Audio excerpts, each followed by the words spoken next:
Of the Resurgence magazine, Satish, what do you think are the important things to line out? Because I think one of the things we suffer from in an age of individualism is, of course, this kind of atomization, in addition to the emptiness that Vandana Shiva described. What can you offer us, sir, today when it comes to building community, reclaiming some personal autonomy? Because every person here will want to know what they can do when they leave this place later today. Yes. And I wonder what you can offer, sir.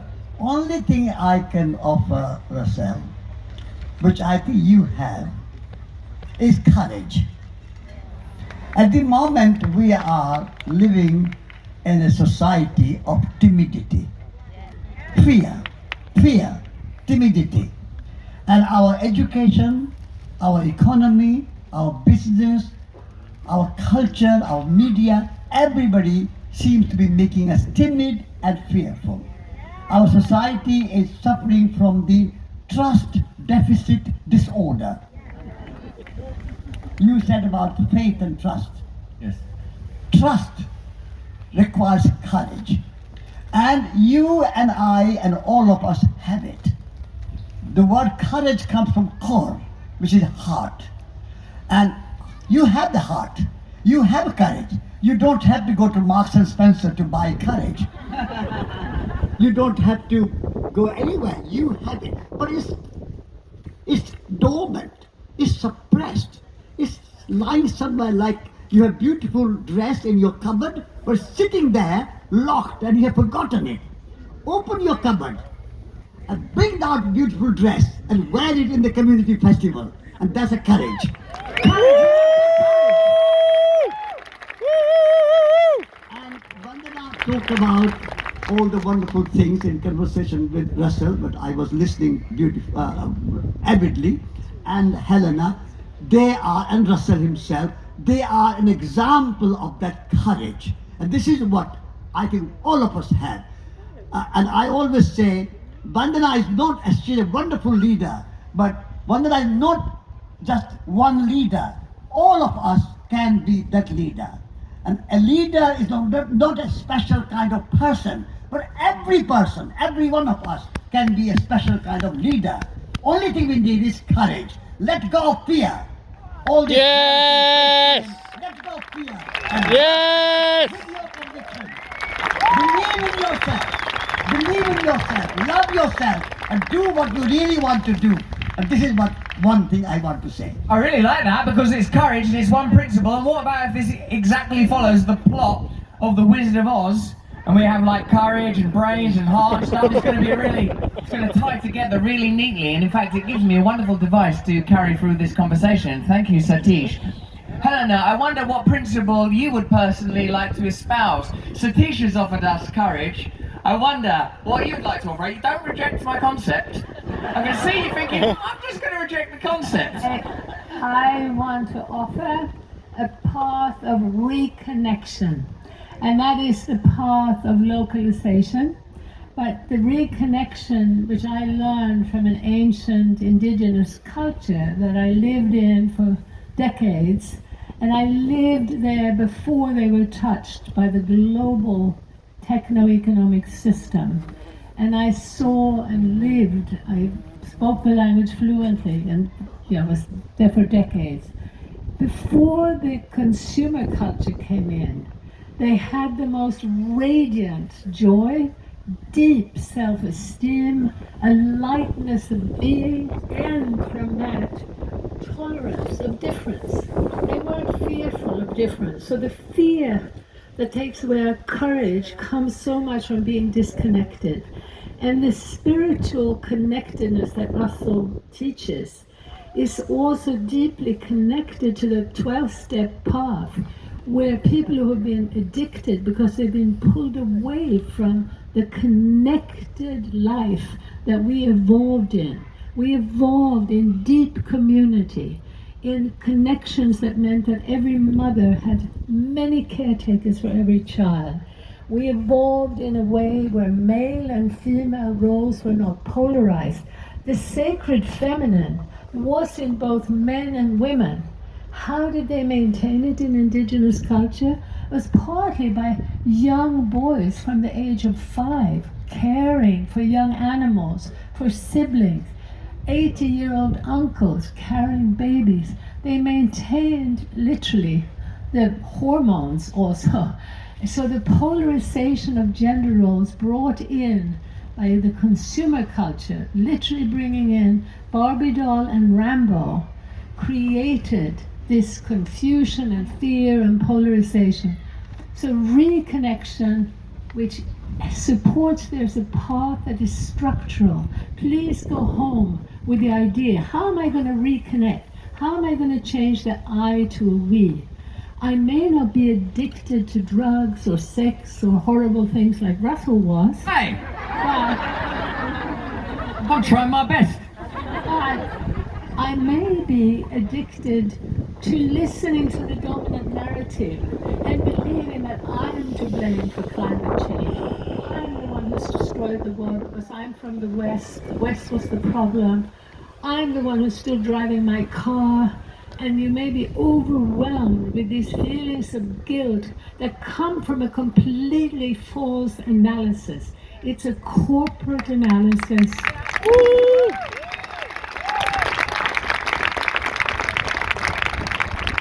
It's a corporate analysis that's coming to us not only through the media, but through science. Science has been co-opted by big money. And Vandana and I have been working together since the 80s.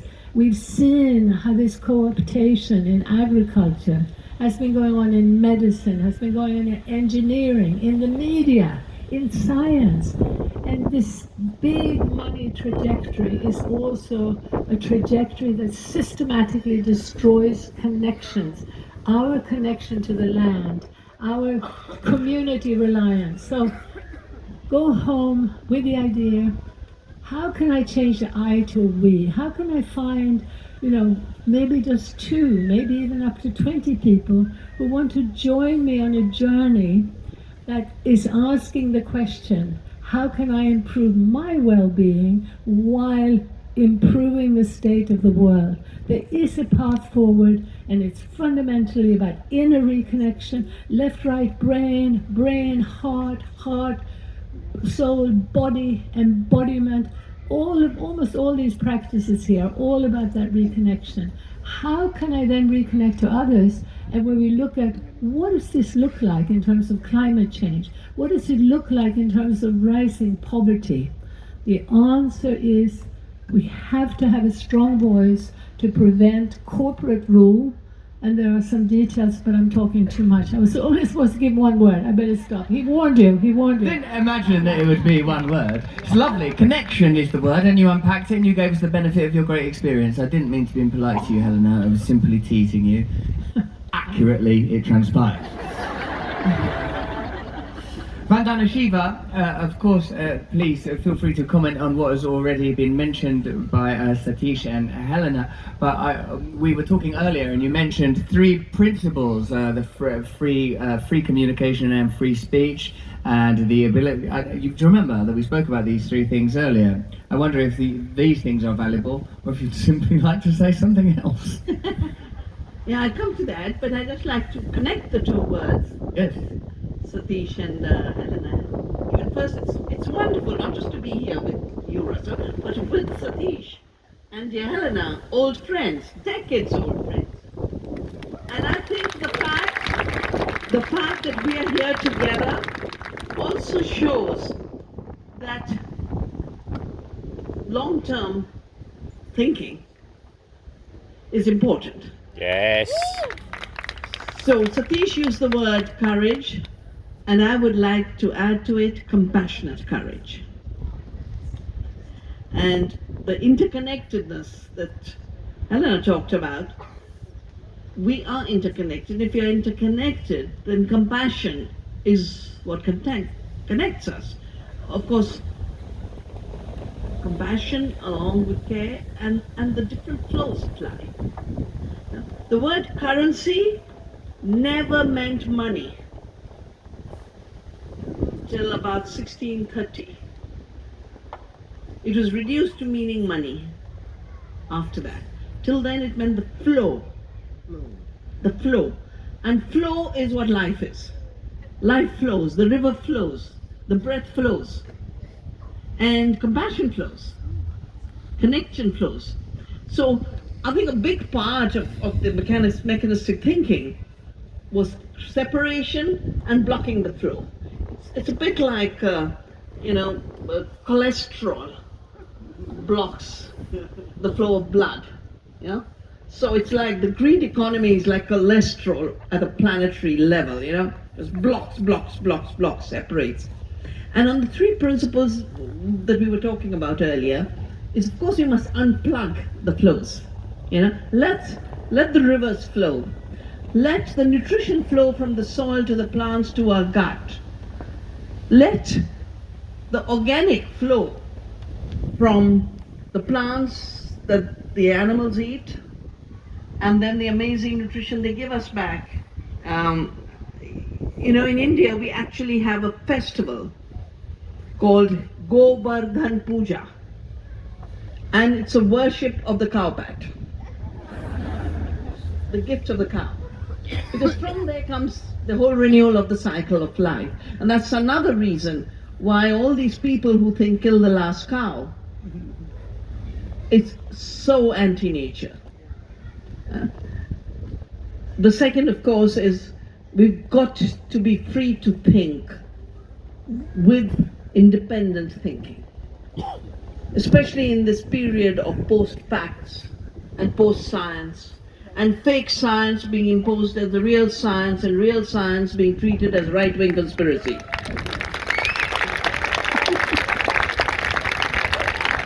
And the word intelligence is rooted.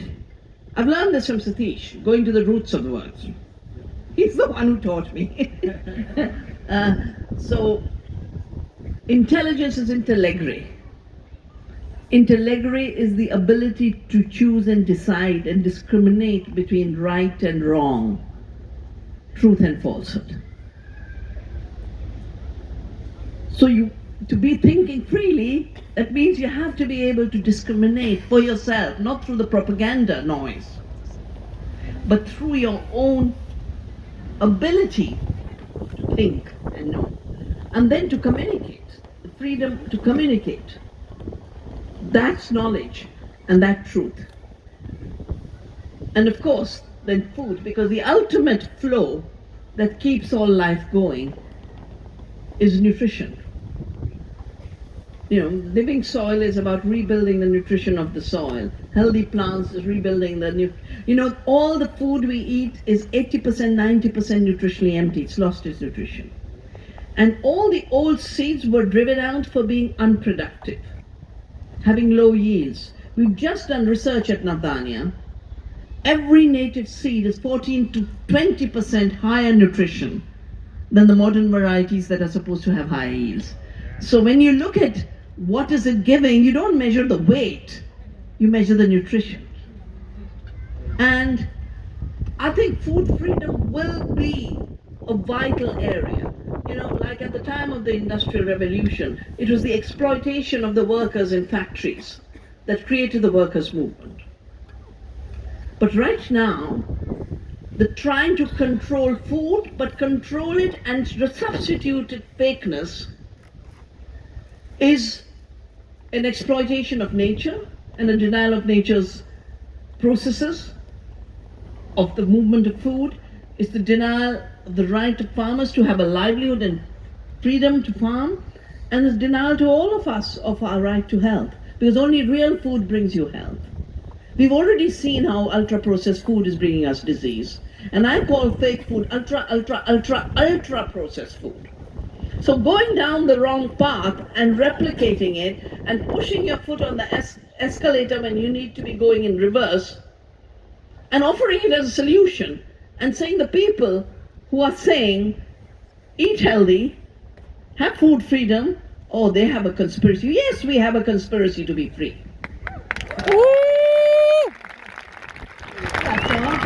That's all. I feel I should say something right after that. Because I'm astonished. Yeah, I do really want to say that in working literally on every continent And over now 50 years, I'm about 10 years older than Vandana, and Satish is about 10 years older than I am. And we have been working together for decades.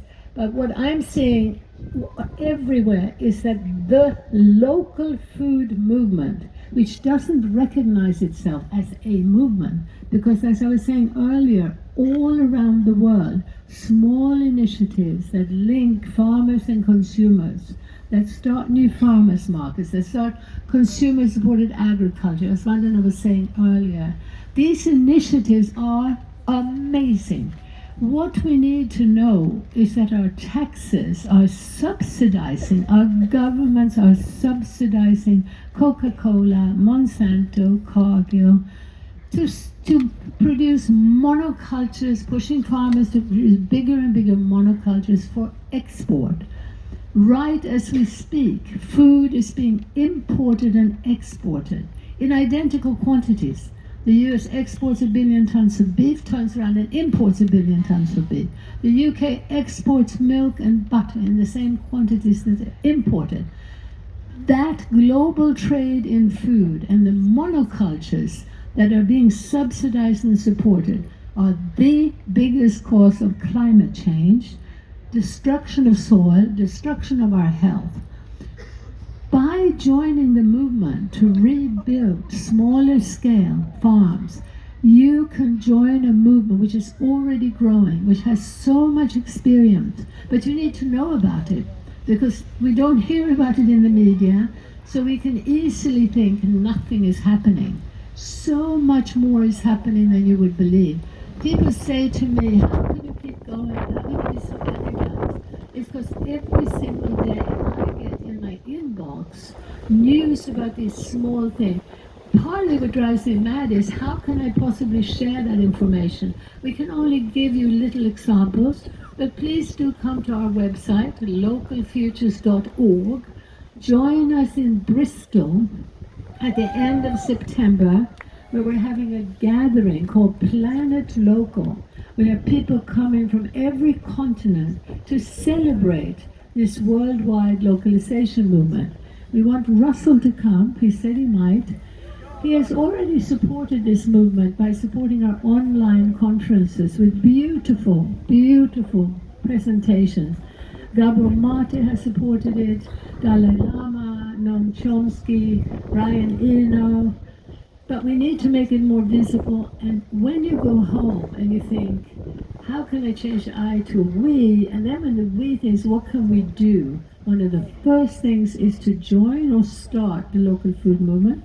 And then there are other things to build on top of that, affordable housing, local funding for local investment. There's an amazing movement out there. Thank you, Russell, for letting me.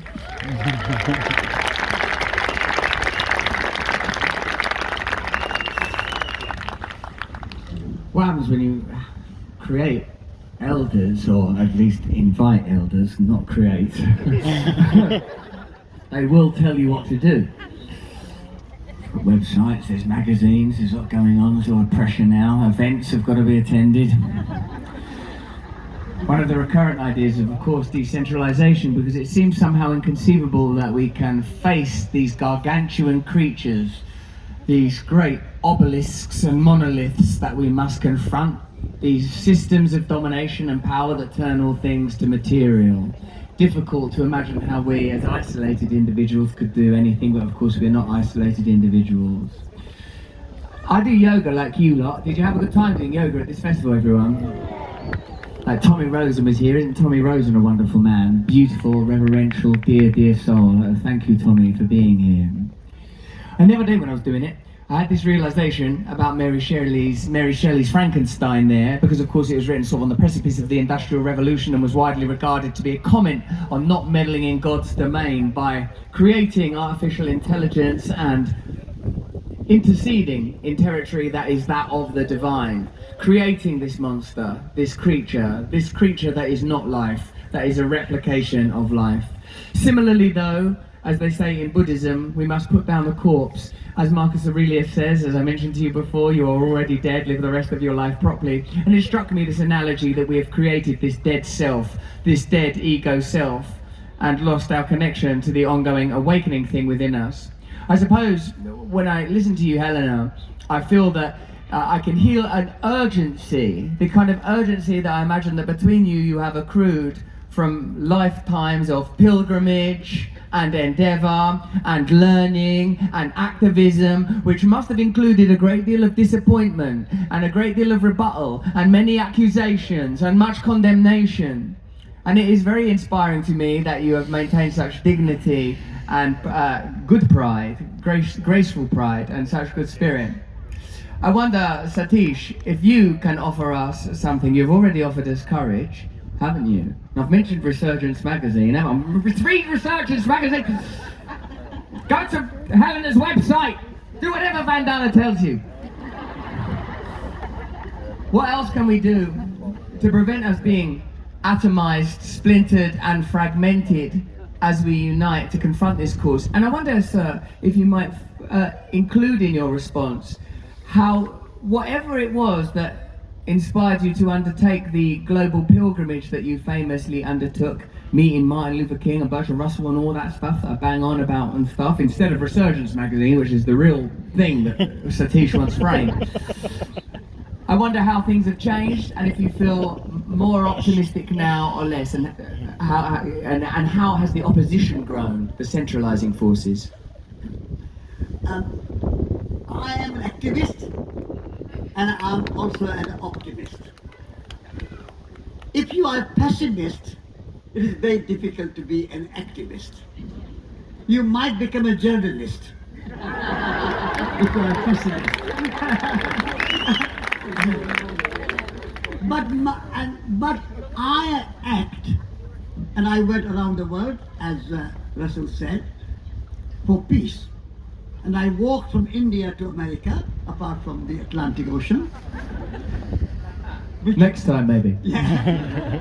And I was very honored to have 2 tickets given to me by Bertrand Russell, your namesake, Russell.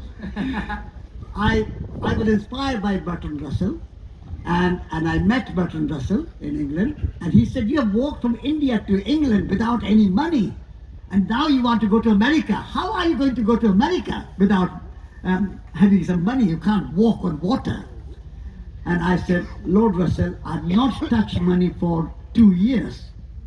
And I've been supported by the strangers in communist countries, capitalist countries, Muslim countries, Christian countries, everywhere. So I can't take any money, but if you give us 2 tickets," I was with a friend, 2 tickets, "I will be very happy." And so he provided 2 tickets in Queen Mary boat.